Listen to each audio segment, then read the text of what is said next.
여러분, 아마 혹시 관심이 있으신 분들은 미국 대선 토론 정도는 보셨겠지만 아마 부대통령 토론까지 보셨을 분은 많이 없을 거라고 생각하는데요.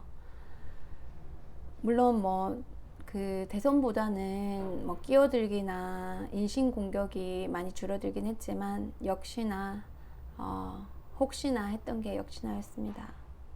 특별히 대단한 그런 정보는 없었고요.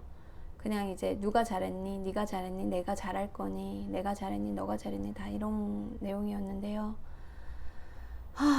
정말 한때 미국에 오랫동안 살았던 사람으로서 정말 이 대통령 토론이든 부대통령 토론이든 그냥 한숨만 나옵니다, 여러분.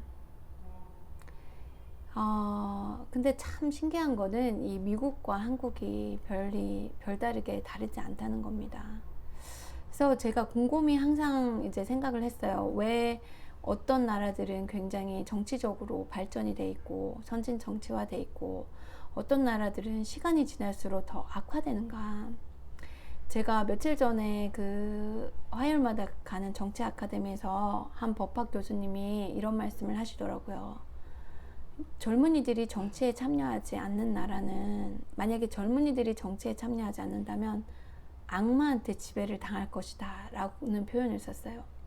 정말 이게 보통 법학 교수님들이 이렇게 강의할 때 쓰는 표현치고는 굉장히 강한 표현이잖아요. 근데 여러분들이 곰곰이 생각해 보시면 이제 미국인이 되었다라는 입장에서 생각해 보면 정말 도널드 트럼프 같은 사람, 그리고 조 바이든 같은 사람밖에 초이스가 없다면 얼마나 여러분들 속상하겠어요. 이게 뭐야, 나는 둘 다 싫은데 어디로 내 표를 줘야 되지? 내 표가 사표가 되는 건 싫지만 정말 찍을 사람이 없다, 너무 속상하다, 이런 생각을 아마 한국에서도 가끔 많이 벌어지는 그런 상황이 아닐까 싶어요. 그 이유를 곰곰이 생각해 보니까 제가 항상 누누이 얘기하지만 제가 100번, 1000번, 10,000번을 얘기해도 진짜 충분치가 않아요. 이 선거 시스템, 이 잘못된 정근대적인 노후된 비민주적인 선거 시스템이 정말 문제입니다. 예를 들어서 우리나라 같은 경우도 미국도 이렇게 변해야 되지만 그 승자 독식 제도가 뭐냐면 한 명의 승자로 표가 다 몰아버리는 거거든요. 그러면 그 사람을 뽑지 않은 대부분의 사람들은, 또 혹은 상대가 싫어서 어쩔 수 없이 그 사람을 뽑은 사람들은 결국 다 사표가 되는 겁니다. 그러니까 이게 과연 어떻게 대의민주 국가에서 대의민주적이라고 표현할 수가 있어요. 우리를 대신할 사람을 뽑는 게 이제 정치인을 뽑는 민주주의의 그런 이제 과정인데, 우리가 뽑은 사람이 전혀 국회에 있지도 않고 또 우리를 대표해 줄 사람이 없다는 이렇게 절망감을 느끼는 게 이 선거 제도의 잘못된 이유인 것이죠. 선거 제도의 잘못 때문입니다.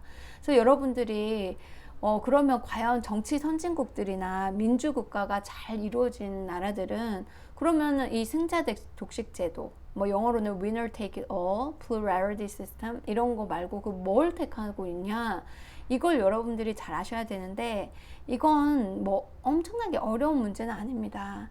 그래서 대부분의 국가들이 사실 대통령제를 채택하고 있는 국가도 몇 국가가 안 되잖아요. 그 선진국들 중에서 소위 말하는 그 잘 개발된 developed countries라고 그러죠. 어느 정도 경제적으로 위치가 있는 나라 중에서 대통령제를 선택한 나라들이 여러분 한번 찾아보세요. 몇 개 국가 돼요.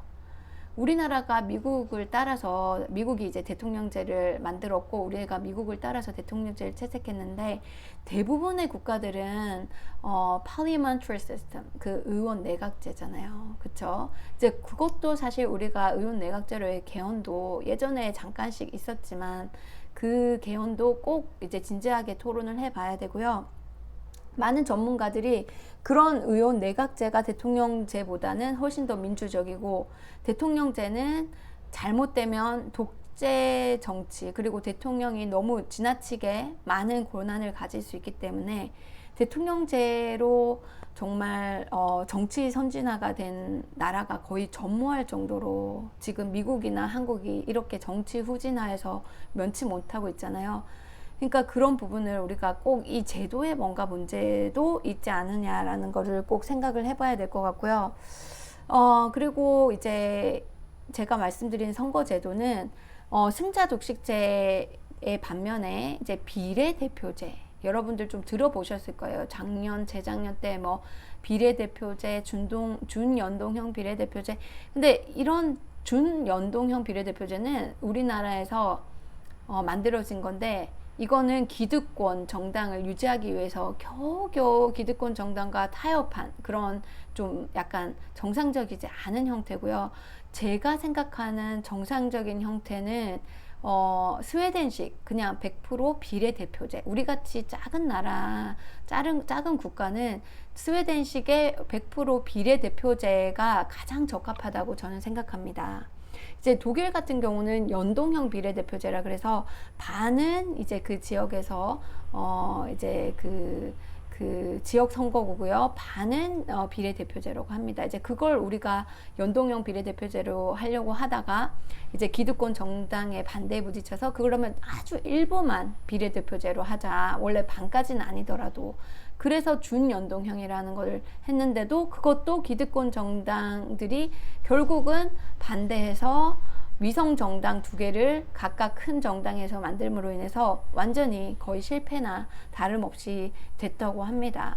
그러면 과연 우리가 이 기득권 정당은 현 지금 선거 제도가 너무나 본인들한테 이롭기 때문에 스스로 그 자기 기득권을 포기한다는 게 참 쉽지가 않잖아요. 그렇기 때문에 이 개헌이 굉장히 중요한 포인트라고 합니다.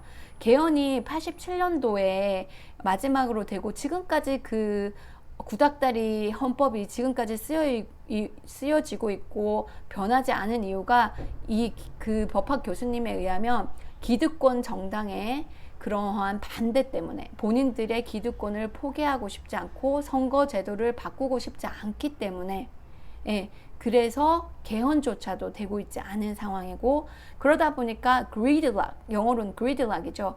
이렇게 정체되어 있는 거예요. 발전이 되지 않고 우리나라 정치는 딱 이 기득권 양두당 거대 양당 이런 그 비민주적인 시스템 때문에 정체되어 있어서 하나도 발전이 되지 않는 거죠.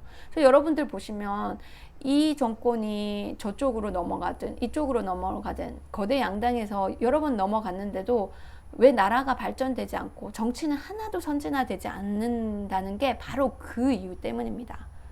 그렇게 오래된 1900 급속도로 급하게 전두환 대통령 시절 때 만들어진 마지막 그 개헌 87년도 개헌이 지금까지도 33년이 거의 지났는데도 하나도 바뀌지 않고 국회에서 일을 할 수 없게 된 게 본인들의 그런 기득권의 침해를 받기 때문에 일을 할 수가 없는 그런 정체 상태에 빠져 있는 거죠. 이런 정체 상태를 깨려면 여러분 이 선거제도를 바꿔야 되고요. 이 선거제도를 바꾸려면 예전에 몇 년 전에 여러분들이 보여주셨던 엄청난 정치 참여, 그 촛불 집회 시위만큼이나 엄청난 여러분들의 참여가 필요합니다. 왜냐하면 우리가 싸우는 대상은 이미 정치권에서 기득권을 가지고 있는 거대 두 양당인 거니까요. 그러니까 이 싸움이 얼마나 힘든 싸움이 될지는 여러분들이 아마 짐작이 될 겁니다. 이 모든 기득권 거대 양당 제도에 대한 이 제도를 깨지 못한다면 우리의 한국의 정치 발전은 결코 오지 않을 거라는 건 저는 확신합니다.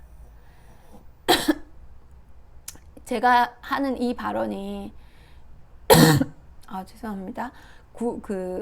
긍정적일 수도 있고 부정적일 수도 있는데요. 긍정적인 것은 우리가 이 선거제도만 바꿔도 제대로 된 많은 민주국가의 그런 이미 선진화된 민주국가들의 제도인 비례대표제 그리고 소선거구제가 아닌 최소한 한 5개에서 9개, 10개까지 이제 위너가 뽑히게끔 한 시별로 예, 그래서 뭐 그렇게 대선거구제로 가고, 그리고 비례대표제로 갔을 때 그럴 때 우리나라에는 어마어마한 젊은이들이 정치계로 들어가게 되고, 많은 수의 공정한 수의 여자들이 또 정치계에 들어가게 됩니다. 물론 그렇게 되려면 또 여성 할당제, 청년 할당제, 그리고 여성 남녀 동수제라는 또 제도가 과감하게 뒷받침돼야 될 것 같고요. 그리고 이렇게 전반적으로 큰 개혁을 이 제도 개혁을 했을 때 우리나라에는 정말 진정한 대의민주주의가 확립되고 충분한 수의 청년들, 충분한 수의 여자들이 국회로 들어가고, 또 국회에서는 다양한 정당들이 서로 합치할 수 있고, 그리고 경쟁하면서 윈윈 할 수 있는 그런 국회, 그런 정부가 설립될 수 있는 것이죠. 이 과정을 우리가 외면하고 아무리 다른 쪽에서, 다른 방면에서 노력한다고 한들 미국처럼 이렇게 되는 겁니다. 도널드 트럼프와 조 바이든, 이런 선택의 기로에 남게 되는 게, 미국이 지금 너무 확연하게 미국의 정치 체제가 완전히 잘못되어 있다는 것을 한눈에 보여주는 게 이번에 대선 토론, 그리고 부통령 토론이 아니었나 싶습니다. 그래서 여러분들이 우리가 배워야 할 거는 그냥 미국 왜 저래 하고 웃고 넘길 것이 아니라, 미국하고 굉장히 닮아있는, 정치 지형이 닮아있는 사람들이 좌와 우로 분열되어 있고 사람들끼리 소모적인 싸움을 하고 진영 싸움을 하고 시간만 낭비하는 이런 정치에서 벗어나려면 이런 제도의 변화가 꼭 필요합니다. 그래서 이러한 제도를 변화를 위한 우리 모두의 시민사회의 깨달음, 그리고 시민운동이 꼭 필요할 거라고 생각합니다. 여러분, 오늘도 좋은 하루 되시고요. 또 내일 만나 뵙겠습니다.